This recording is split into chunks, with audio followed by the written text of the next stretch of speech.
Fillimisht ju falenderoj për interesimin. Informacionin që edhe fatkeqësisht është e vërtet. Në nivel vendi është rrit numri mbi 50 raste të frutit që janë paraqitur si raste të reja, e vetëm Prishtina është me 17 raste të reja të frutit, që është një shifër alarmante për ne dhe për institucionet shëndetësore në nivel vendi.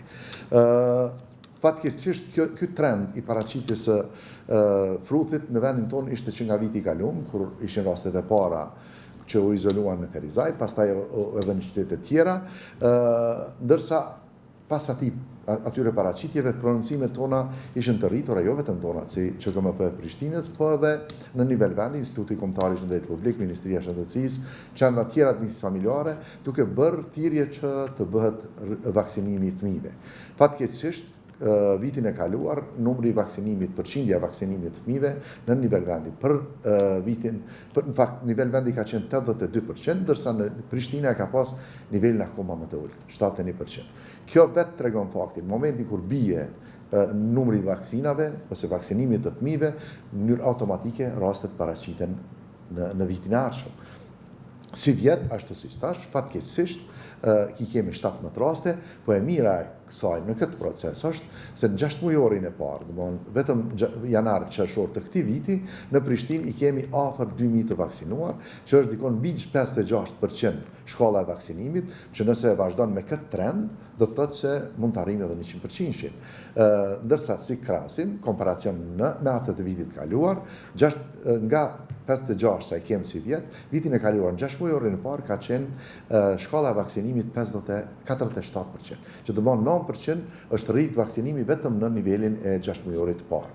Kjo nuk duhet të na jap hapësirë për vetmaqe, me që realisht kjo është një smundje shumë senzitive, shumë e ndihshme, shumë infektuese, ngjitse, andaj gjithë ata fëmijë të cilët nuk janë vaksinuar janë kandidatë që edhe mund ta marrin këtë smundje. Sigurisht se në prononcimet tona disa herë nuk është e tepër të themi se përpara pikërisht për shkak të problematikës e patologjisë të rëndë që e ka kjo smundje, përpara kanë thënë nuk kanë fëmijë derisa të kryjnë frutin edhe ushtrimin. Edhe kjo le të mbetet, merret parasysh me që kjo smundje nuk ka asnjë lidhmëri ose vaksina e memorit, ose e shqytave e frutit dhe rubellës, ose si quhet si MMR, vaksin, duhet të jepet patjetër si të bën fëmija në vitin e parë, do bën ditëlindjen e parë. Fëmija patjetër vaksinohet qysh në ditën e parë të pas ditëlindjes.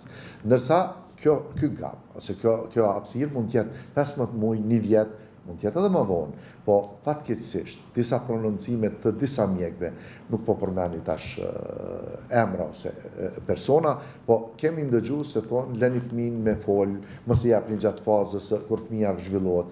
Lidhja e vaksinës e MMR-it me autizmin është zero.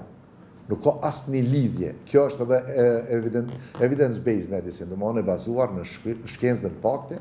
Me këtë hulumtim kanë dalë edhe organizatat shumë kredibile, organizatat botërore shëndetësisë, organizatat kredibile amerikane, britaneze, ku janë marrë me mostra dhe nuk kanë gjetë asnjë lidhje ose lidhmëri në mes të vaksinës së frutit dhe autizmit.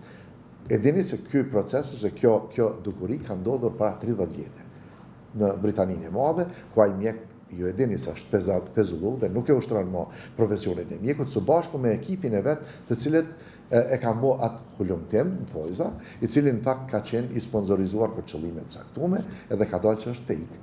Edhe pikërisht tash, ajo vazhdon si procedurë ose si propagandë për mos vaksinimin e fëmijëve, e ne i ftojmë edhe prindrit, po e ftojmë edhe mediat, që sa më shumë të bëjnë sensibilizimin edhe të popullatës, edhe të qytetarëve tonë, që fëmia i cili i bën 1 vit të vaksinohet. Mund të merrni ju edhe të bëni emisione ose storie të caktuara që në ditën e lindjes të nesërmen ta përcjellin në njësinë e vaksinimit. Domthonë kjo është ajo që fëmia është i gatshëm të vaksinohet. Edhe fëmia i vaksinuar asnjë rrezik nga fruti nuk e ka.